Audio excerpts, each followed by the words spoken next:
knock twice to wake. The house had been abandoned for as long as anyone could remember. Tucked deep within the sprawling expanse of Pine Hollow Forest, it stood as a monolith to stories too old to be real, yet too chilling to be ignored. Generations of locals whispered tales of the house, how no one lived there for more than a night, how it never seemed to decay despite decades of neglect, and how at the stroke of midnight it always demanded the same ritual: 2 knocks on the door before entering. "Why 2?" Jenna asked, her voice tinged with the bravado of someone who didn't quite believe what she was hearing. "Because if you don't," replied Miles, the self-proclaimed local historian of their friend group, "you'll wake it up angry." The group had gathered at the edge of the forest that evening, flashlights in hand, ready to debunk the myths that had kept the house shrouded in mystery for years. Jenna, Miles, Lily, and Alex, 4 friends who had spent their entire lives in the shadow of Pine Hollow, daring each other to explore its secrets but never quite summoning the courage to do so until now. The path to the house was overgrown, the forest's canopy casting an oppressive darkness even before the sun fully set. Every step felt heavier as they approached the clearing where the house waited. It was bigger than they had imagined. 3 stories of warped wood, darkened windows that seemed to watch them, and a door painted an unnatural shade of red that hadn't faded with time. "It's just an old house," Alex muttered, more to himself than anyone else. "We'll go in, take some pictures, and leave." Easy. But none of them moved.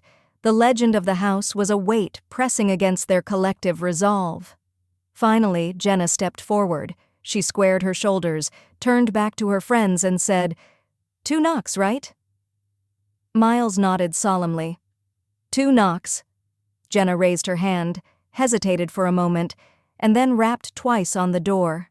The sound echoed unnaturally, as though the wood itself was hollow, and for a moment, nothing happened. Then, with a groan that seemed to come from deep within the house, the door swung open. Inside, the air was stale and heavy, thick with a scent that was almost earthy, like damp soil mixed with decay. Their flashlights cut through the darkness, illuminating a grand yet decrepit foyer. The wallpaper, once vibrant, hung in curling shreds. A staircase spiraled upward, its banister carved with intricate patterns that seemed to shift under the flickering light. "It's beautiful," Lily said, her voice barely above a whisper. "Beautiful?" Alex shot back. "It's a death trap. Look at this place. One wrong step and the floor'll cave in." Jenna ignored them, her attention fixed on the far end of the room where a large mirror hung on the wall. Its surface was grimy, but as she approached, she realized she could make out her reflection, and something else behind her. She spun around, but the space was empty. "Did you see that?" she asked, her voice trembling.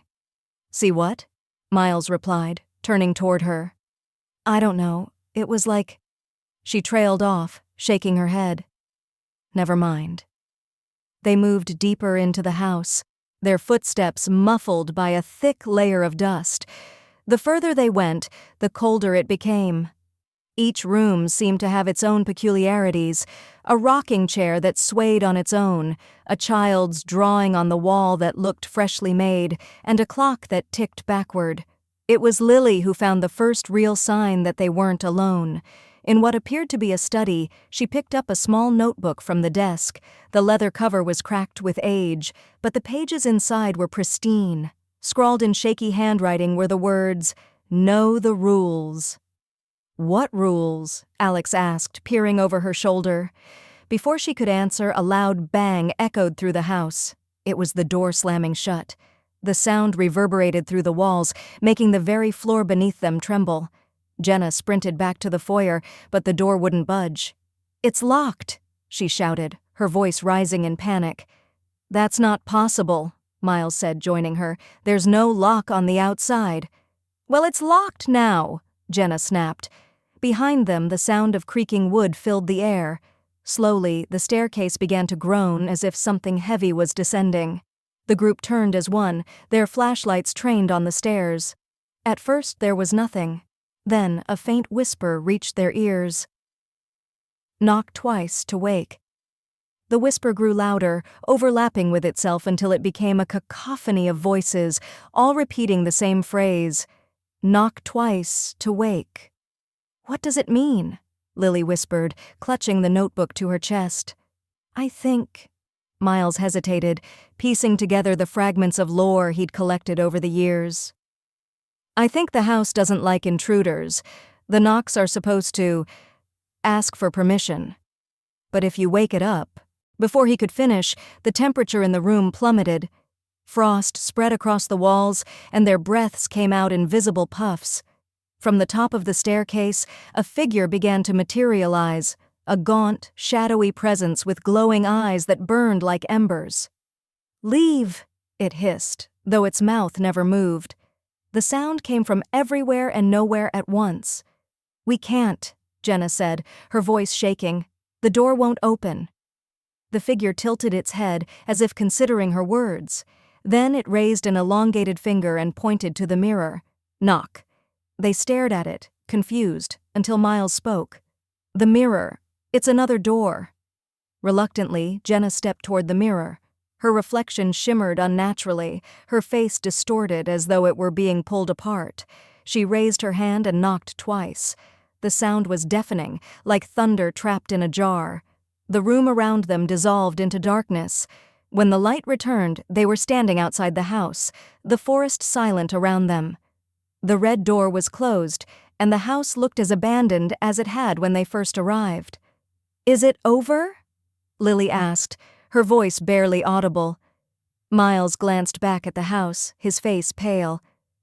"I don't think so." The group walked back to town in silence, each of them haunted by what they had seen.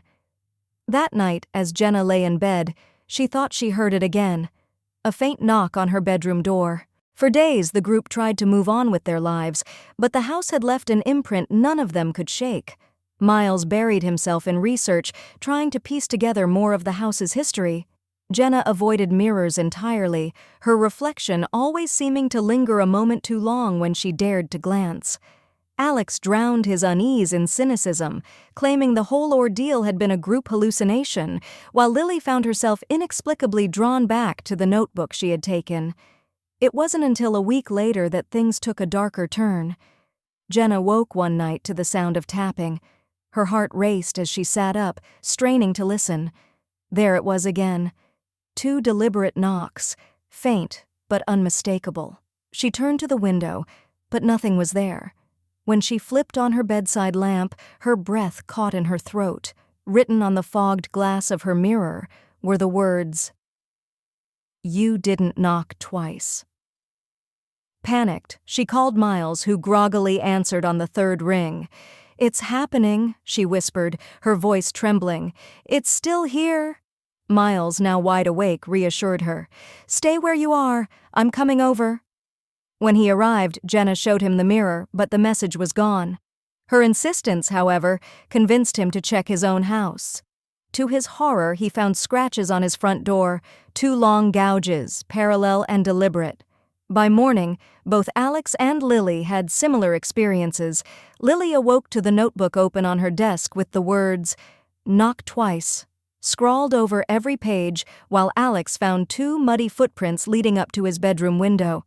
"We broke the rules," Miles said when they gathered at Jenna's house the next day. "We left the house, but we didn't follow the ritual. It's still connected to us." Lily clutched the notebook tightly. "So what do we do? Go back?" Jenna shuddered. "Number. We're not going back there?" "We might not have a choice," Miles replied grimly. "Whatever it is, it's not going to stop." The group fell into a tense silence as the weight of their predicament settled on them. They realized that the house had followed them, and it was far from finished.